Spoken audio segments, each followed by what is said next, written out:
spectacle is eagerly awaited by the Maharajah's subjects, who treat this as a day of festivity in a land where old world custom and tradition still survive.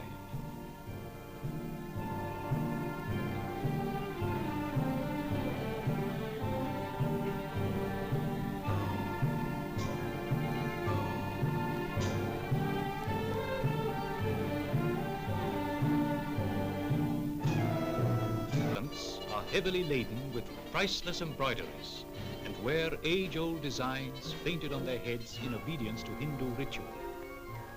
And borne proudly aloft is one of the Maharaja's most treasured possessions, the state banner presented by Queen Victoria to a previous ruler. For these Indian princes, though independent, pay homage to the British throne.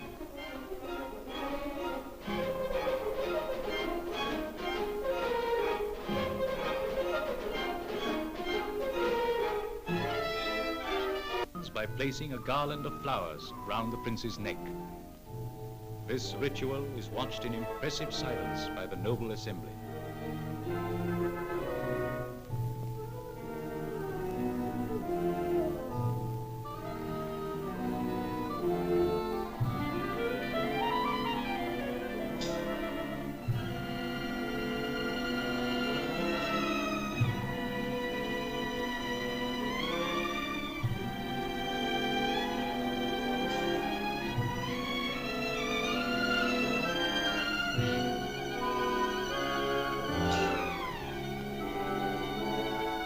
The Home Minister has the privilege of being the first to be received. After offering his symbolical gifts, he makes a circular movement of his arm, a ritual meant to ward off evil. The Maharaja pays a special courtesy to these, his most distinguished nobles, by standing for their reception.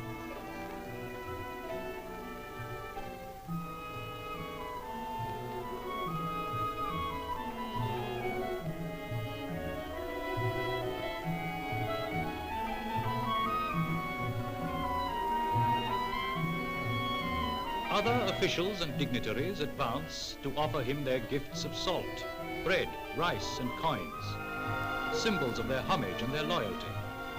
For in these states, the people still regard their feudal law as all-powerful, and they expect in return for their allegiance everything from good advice in the season of marriages to rain when the harvests are threatened by drought. And even the poorest among them can count on direct personal access to his ruler.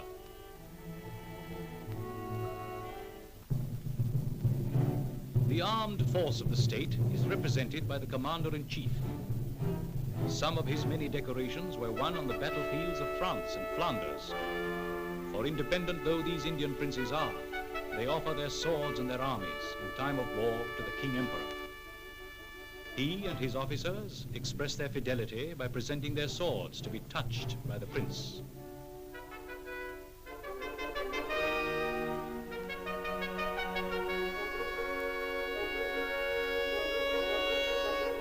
Throughout the day, the Durbar continuing vivid spectacle draws to its close.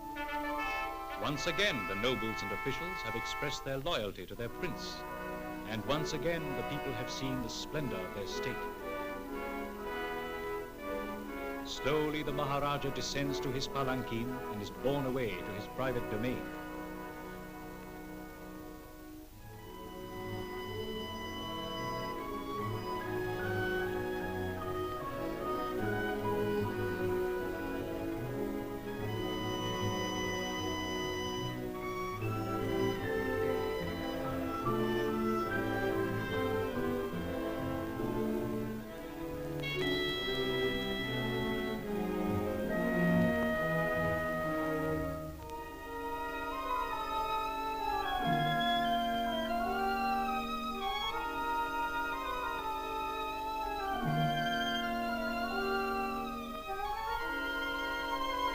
Gardens, marble terraces, and courtyards separate the palace of the women, who live in seclusion, surrounded by every luxury of the East.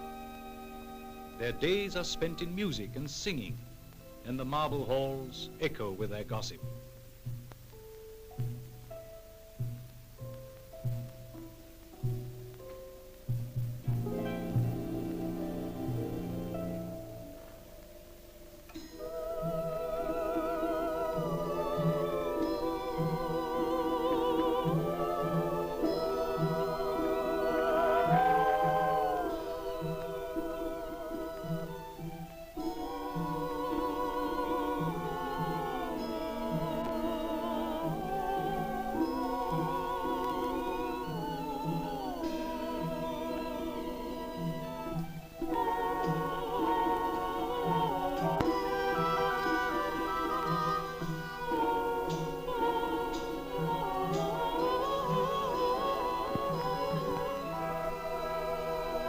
night spreads her cloak over the land, and the palace stands like a fairy castle against the blue velvet of the Indian sky. In this enchanting atmosphere, it is easy to lay aside the problems of the day and forget the outside world.